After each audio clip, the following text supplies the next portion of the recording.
கடலூரில் மகனை கத்தியால் குத்தி கொன்றுவிட்டு மாரடைப்பால் மரணமடைந்ததாக நாடகமாடிய தந்தை கைது செய்யப்பட்டுள்ளார்.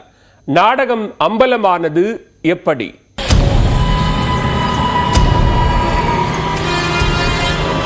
கடலூர் மாவட்டம் திட்டக்குடி அடுத்த கொடிக்களம் கிராமத்தை சேர்ந்தவர் ஆறுமுகம். இவருடைய மகன் விநாயகம் இந்திய கம்யூனிஸ்ட் கட்சியின் உறுப்பினராக இருந்தார்.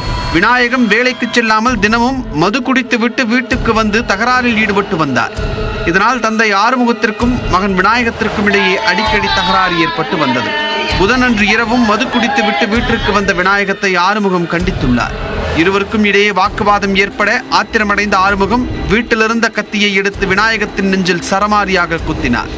இதில் பலத்த காயமடைந்த விநாயகம் இரத்த வெள்ளத்தில் சம்பவ இடத்திலேயே உயிரிழந்தார். ரத்தத்தை துடைத்து சுத்தம் செய்த ஆறுமுகம் மாரடைப்பால் மகன் விநாயகம் இறந்துவிட்டதாக அக்கம் பக்கத்தினரிடம் தெரிவித்திருக்கிறார்.